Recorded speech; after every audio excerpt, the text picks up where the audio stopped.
Welcome to the new Camtasia Studio. We encourage you to watch and play with this Getting Started project video to learn some of the most important concepts of using the editor. If you want more in-depth tutorials that will walk you through the entire process of recording, editing, and sharing your videos, then please watch the Getting Started tutorials using this link under the Help menu.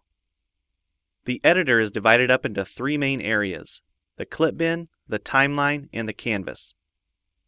The canvas is where you see your video during playback and can move, resize, and reposition all media however you want.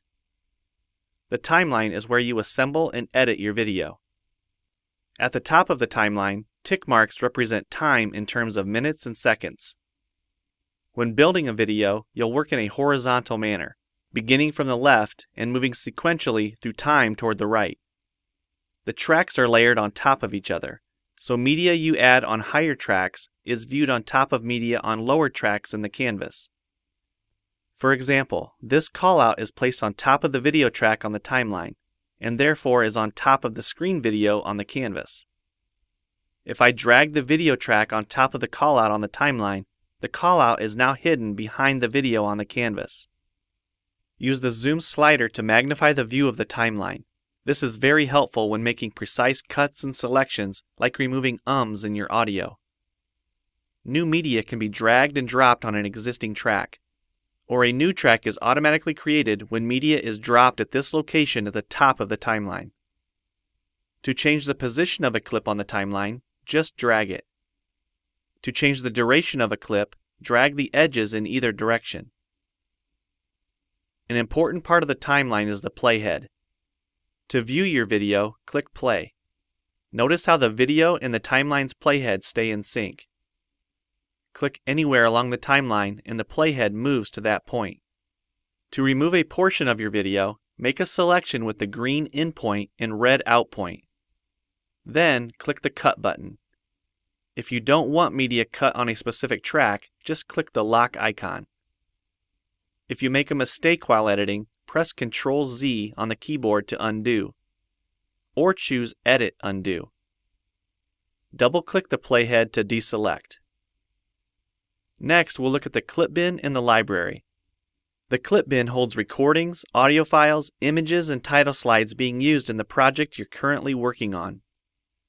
The library stores video clips, intros, callouts, title slides, and other media assets you want to use from project to project. It is pre-populated with professional content you can use in your videos. You can download more media from our website by clicking this link. You'll find a lot more music, callouts, and animated titles to use in your projects, and it's all free.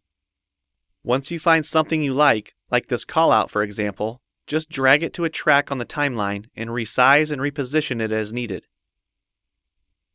Double-click the callout on the canvas to open the Callouts tab and edit the text, or change any of the text properties like color or size. You can find a number of other callouts to use in your projects by expanding the Shapes menu. You've probably noticed the video zooming in and out at times, for example here when it's zooming into the timeline. To learn more about adding and customizing zoom and pan animations to your video, check out the other Getting Started tutorials on our website. We've talked about some of the tabs already, but be sure to explore the others for adding and editing special effects. If they don't all show up as tabs, click on the More tab to explore others, like the speech-to-text capabilities and captions, and the improved quizzing. Also, transitions can now be dragged directly to the timeline and added on top of clips. So we've shown a few ways you can navigate and edit your video. But how do you get content into your video?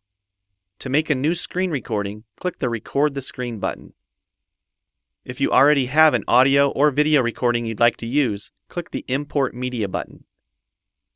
When you're done with your video project, you'll need to click the Produce and Share button to create a shareable video. Expand this menu to see a variety of presets. We have a new video player that plays back your MP4 video and includes other interactive features like table of contents, closed captions, quizzes, and even hotspots. These features are available when hosting your video on TechSmithScreencast.com or the video and player on your own web server. This player provides playback on multiple devices with just one video, whether it's a phone, tablet, laptop, or desktop computer. Well, it's time for you to try Camtasia Studio for yourself using the content on the timeline, or better yet, create your own. We have lots of free tutorials on our website, and I recommend you begin with the Getting Started series. Also, the help file inside Camtasia Studio tells you how to use each of the Camtasia Studio features and applications. One last thing, if you ever want to open this Getting Started project again to view or practice with, use this link here. Thanks for watching, and we hope you enjoy Camtasia Studio.